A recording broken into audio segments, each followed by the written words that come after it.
ଝାରସୁଗୁଡ଼ା ସ୍ଥିତ ନବଦାସ ଅଡିଟୋରିୟମ ଠାରେ ସ୍ୱତନ୍ତ୍ର ଉନ୍ନୟନ ପରିଷଦର ରାଜ୍ୟସ୍ତରୀୟ ଉପଦେଷ୍ଟା ଶ୍ରୀମାନ ପ୍ରଦୀପ ମାଝୀଙ୍କ ଉପସ୍ଥିତିରେ ଏକ ଗୁରୁତ୍ୱପୂର୍ଣ୍ଣ ବୈଠକ ଅନୁଷ୍ଠିତ ହୋଇଯାଇଛି। ଏହି ବୈଠକରେ ରାଜ୍ୟ ଉପଦେଷ୍ଟା ଶ୍ରୀ ମାଝୀ ଝାରସୁଗୁଡ଼ା ସ୍ୱତନ୍ତ୍ର ଉନ୍ନୟନ ପରିଷଦର ଅଧ୍ୟକ୍ଷ, ଉପାଧ୍ୟକ୍ଷା, ସଭ୍ୟ ଓ ସମସ୍ତ ଆଦିବାସୀ ଜନଗଣଙ୍କୁ ପରିଷଦର ଉଦ୍ଦେଶ୍ୟ, ପରିଷଦ କ'ଣ କରିପାରିବ ଏବଂ ପରିଷଦର ସମସ୍ତ ବିଷୟବସ୍ତୁ ଜଣାଇବା ସହିତ ଏହା ଗୋଟେ ଏମିତି ଯୋଜନା ଯାହାକି କୌଣସି ରାଜ୍ୟରେ କରାଯାଇନଥିବା ବେଳେ ଓଡ଼ିଶାର ମାନ୍ୟବର ମୁଖ୍ୟମନ୍ତ୍ରୀ ନବୀନ ପଟ୍ଟନାୟକ ବହୁତ ଗୁରୁତ୍ୱପୂର୍ଣ୍ଣ ଯୋଜନା କରିଛନ୍ତି, ଯାହାକି ଯେଉଁ ବିଭାଗର କାର୍ଯ୍ୟ ତାଙ୍କର ଯୋଜନାରେ ନଥିବ ସେହି ଯୋଜନା ମଧ୍ୟ ଏସ୍ଡିସି କରିପାରିବ। ଆଦିବାସୀମାନଙ୍କର ଶିକ୍ଷା, ଅର୍ଥନୀତି, ସ୍ୱାସ୍ଥ୍ୟ ଓ ଅନ୍ୟାନ୍ୟ ସବୁ ଦିଗରେ କେମିତି ଆଦିବାସୀଙ୍କ ଉନ୍ନତି ହେବ ତାହା ବିସ୍ତାରିତ ଭାବରେ ସେ ବୁଝାଇ କହିଥିଲେ। ଏହି ବୈଠକରେ ସ୍ୱତନ୍ତ୍ର ଉନ୍ନୟନ ପରିଷଦର ଅଧ୍ୟକ୍ଷ ଶ୍ରୀମାନ ମୋହନ କିଷାନ, ଝାରସୁଗୁଡ଼ା ଜିଲ୍ଲା ପରିଷଦ ସଭାନେତ୍ରୀ ତୁଳାବତୀ ମିଞ୍ଜ, ଝାରସୁଗୁଡ଼ା ବିଧାନସଭାର ବିଧାୟିକା ସୁଶ୍ରୀ ଦୀପାଳି ଦାସ, ସ୍ୱତନ୍ତ୍ର ଉନ୍ନୟନ ପରିଷଦ ଉପାଧ୍ୟକ୍ଷା ଶ୍ରୀମତୀ ସଞ୍ଜୁଲତା ପାଉଲେ, ସଭ୍ୟ ପ୍ରଦୀପ ହେମ୍ବ୍ରମ, ଝାରସୁଗୁଡ଼ା ପିଡି ଡିଆର୍ଡିଏ ପ୍ରବୀର ନାୟକ, ଝାରସୁଗୁଡ଼ା ପଞ୍ଚାୟତ ସମିତି ଗୋଷ୍ଠୀ ଉନ୍ନୟନ ଅଧିକାରୀ ପୂର୍ଣ୍ଣଚନ୍ଦ୍ର ଭୋଇ, ଜିଲ୍ଲା ମଙ୍ଗଳ ଅଧିକାରୀ ଟପ୍ପୁ ବାବୁ, ଜିଲ୍ଲାର ସମସ୍ତ ଅଧିକାରୀ, ସମସ୍ତ ପଞ୍ଚାୟତର ସରପଞ୍ଚ, ସମିତି ସଭ୍ୟା, ସମସ୍ତ ପଞ୍ଚାୟତ ସମିତିର ଚେୟାରମ୍ୟାନ୍, ଜିଲ୍ଲାର ସମସ୍ତ ଜିଲ୍ଲା ପରିଷଦ ସଭ୍ୟା, ଝାରସୁଗୁଡ଼ା ଜିଲ୍ଲାର ସମସ୍ତ ଆଦିବାସୀ ସମାଜର ନେତୃମଣ୍ଡଳୀଙ୍କ ସହିତ ଶହ ଶହ ଆଦିବାସୀ ଭାଇ ଭଉଣୀମାନେ ଉପସ୍ଥିତ ଥିଲେ। ଶେଷରେ ଏପିଡି ସମସ୍ତଙ୍କୁ ଧନ୍ୟବାଦ ଦେଇ ସଭା ଶେଷ କରିଥିଲେ। ଆମର ପବିତ୍ର ଗୃହ, ଆମର ପୂଜାସ୍ଥଳୀ ଏସବୁ ପାଇଁ, ତାର ଉନ୍ନତି ପାଇଁ, ତାର ନୂତନ ଗଠନ ହେଇପାରେ ବା ରିନୋଭେସନ୍ ହେଇପାରେ, ତାର ପୁନରୁଦ୍ଧାର ହେଇପାରେ, ସେଇଥିପାଇଁ ଯେଉଁ ଇଏ କରାଯାଇଛି ଆମ ଜିଲ୍ଲା ପାଇଁ 40ଟି ଅଛି। ଗୋଟେକର ମୂଲ୍ୟ ହେଉଛି 4 ଲକ୍ଷ, ସେହି ହିସାବରେ 1,60,00,000 ଏବଂ ପ୍ରତି ବ୍ଲକ ପିଛା 8ଟି ଲେଖାଏଁ ପ୍ରୋଜେକ୍ଟ ପ୍ରକଳ୍ପ ଦିଆଯାଉଛି। ଆଦିବାସୀ କେବଳ ଆଦିବାସୀ ପୂଜାସ୍ଥଳୀ, ସେଇଟା ଆପଣମାନେ ଜାଣିପାରିବେ। ସେ ଗୁଡ଼ି ଘର ହେଇପାରେ, ଛୋଟ ମନ୍ଦିର ହେଇପାରେ, ଠାକୁରାଣୀଙ୍କର ଇଏ ହେଇପାରେ। ସେଇଥିପାଇଁ ତାଙ୍କର ଉପାସନା ପାଇଁ, ତାଙ୍କର ପୂଜା ପାଇଁ ଇଏ କରାଯାଉଛି। 40 ଗୋଟି ଗୁଡ଼ି ବା ଇଏ ଘର ପାଇଁ, ମନ୍ଦିର ପାଇଁ 4 ଲକ୍ଷ ହିସାବରେ 1,60,00,000, ପ୍ରତ୍ୟେକ ବ୍ଲକ ପିଛା 8ଟି ଲେଖାଏଁ ହିସାବରେ ସେ ଇଏ କରାଯାଇଛି। ଆମର 5ଟି ବ୍ଲକର 8ଟି ହିସାବରେ 40 ଗୋଟି। ସେମିତି ସାଂସ୍କୃତିକ କ୍ଲବ ଗଠନ ପାଇଁ ଆମର 10ଟି, ପ୍ରତ୍ୟେକ ବ୍ଲକକୁ 2ଟି ପିଛାରେ 5 ଲକ୍ଷ ହିସାବରେ 50 ଲକ୍ଷ ଟଙ୍କା। ଏବଂ ଆମର ଆଦିବାସୀ ଭାଇ ଭଉଣୀମାନେ ପ୍ରତ୍ୟେକ ତାଙ୍କର ବିଭିନ୍ନ ସାପ୍ତାହିକ ହାଟରେ ଯାଇ ତାଙ୍କର ଯାହା ଫସଲ ଆମଦାନୀ ହୁଏ, ଜଙ୍ଗଲଜାତ ଦ୍ରବ୍ୟ ହେଉ ବା ନିଜ ବାଡ଼ିରେ ପନିପରିବା କିଛି ଚାଷ କରିଥାନ୍ତୁ, ସେସବୁ ବିକ୍ରି କରିବା ପାଇଁ ସେମାନେ ହାଟ ସବୁ ଯାଆନ୍ତି। ଏବଂ ସେ ହାଟ ଯାକରେ ପ୍ରାୟ ଅଧିକାଂଶ ଦେଖିବେ କେଉଁଠି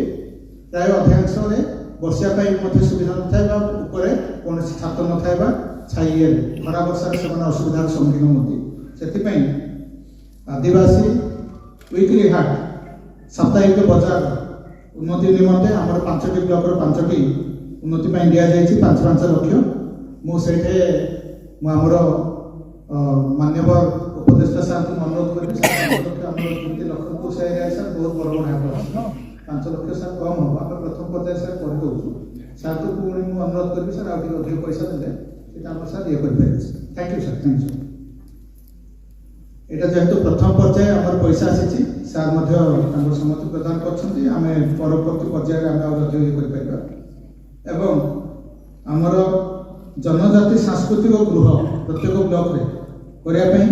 5ଟି ଜନଜାତୀୟ ସାଂସ୍କୃତିକ ଗୃହ କରିବା ପାଇଁ 10 ଲକ୍ଷ ହିସାବରେ ପ୍ରତ୍ୟେକ ଗୃହର 5ଟି ବ୍ଲକର 50 ଲକ୍ଷ ଟଙ୍କା ଅନୁଦାନ କରାଯାଇଛି। ଏବଂ ଆମର ଆଦିବାସୀ ଭାଇ ଭଉଣୀମାନେ ଯେଉଁ ନୃତ୍ୟ ଗୀତ କରୁଛନ୍ତି, ତାଙ୍କର ଡ୍ୟାନ୍ସ ଗ୍ରୁପ୍ ପାଇଁ ତାଙ୍କର ପ୍ରତ୍ୟେକ ବ୍ଲକକୁ 3ଟି ଗ୍ରୁପ୍ ଲେଖାଏଁ ହିସାବରେ 15ଟି ଗ୍ରୁପକୁ 88,000 ଟଙ୍କା ଲେଖାଏଁ ତାଙ୍କର ଯେଉଁ ଇଏ କିଣିବା ପାଇଁ, ଯନ୍ତ୍ରବାଦ୍ୟ କିଣିବା ପାଇଁ ସେ 88,000 ଟଙ୍କା ଲେଖାଏଁ ଅନୁଦାନ ଦିଆଯାଇଛି। ଏହା ବା ଆପଣଙ୍କର ମ୍ୟୁଜିକାଲ ଇନ୍ଷ୍ଟ୍ରୁମେଣ୍ଟ କିଣିବା ପାଇଁ, ବାଦ୍ୟଯନ୍ତ୍ର କିଣିବା ପାଇଁ 88,000 ଟଙ୍କା ଏବଂ ତାଙ୍କର ପୋଷାକ ପରିଚ୍ଛନ୍ନ ଗୋଟେ ଗୁରୁତ୍ୱପୂର୍ଣ୍ଣ ଭୂମିକା ଗ୍ରହଣ କରେ। ପୋଷାକ କିଣିବା ପାଇଁ ମଧ୍ୟ से 88,000 टका दिए सेपरेट एटा 88,000 सेटा 88,000 1,76,000 उभय मिसिले तो प्रत्येक ब्लॉक आउ यहाँ गोटे कहला चाहे जो मैंने रेजिस्टर होते से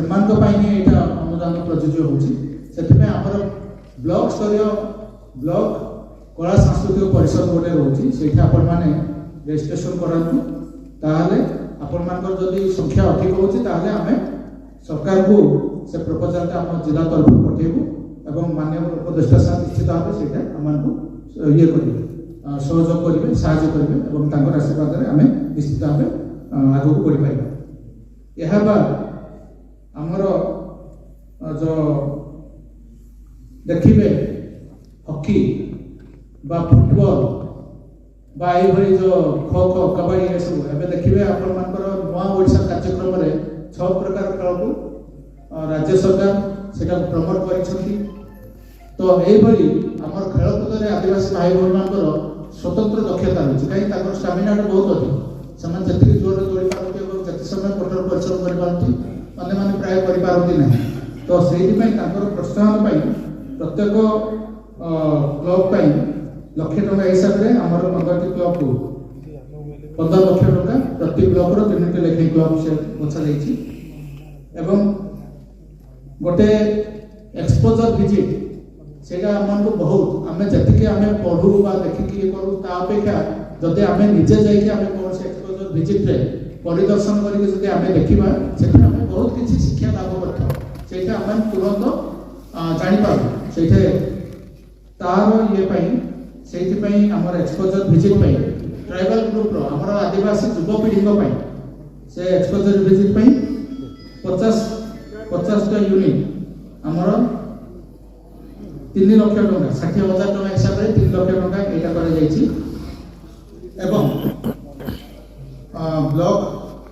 ब्लॉक रे आमर जते लुकायित प्रतिभा रही आदिवासी भाई भाई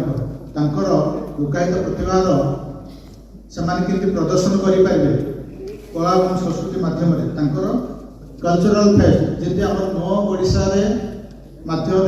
जमी आम सांस्कृतिक उत्सव जिला स्तर ब्लॉक स्तर सांस्कृतिक उत्सव बोलिए से यहाँ गोटे ब्लॉक स्तर सांस्कृतिक उत्सव हम से प्रत्येक ब्लॉक 5 लाख टका लेखाएं प्रदान कर हिसाब से सहित कथा होती सार से अनुदान आम देवे और से आम निश्चित भाव अनुदान प्राप्त कलापर से आम प्रत्येक ब्लॉक में 5टी कल्चरल प्रोग्राम कर एडमिनिस्ट्रेटिव पोस्ट आमको 2% ये दि जाऊँगी हूँ 7.5 लाख एवं आईसी एक्टिविटी लोकंर जनसचेतना केमती लोग समस्त जापर से 2% से 7.5 लाख टका एवं यही सब जहाँ जहाँ एक्टिविटी होती तार डॉक्यूमेंटेशन से आम बही मध्यम एडवर्टाइज मध्यम वीडियो मध्यम सब उत्तोलन कर रखापी सरकार को पठाଯିव से 1%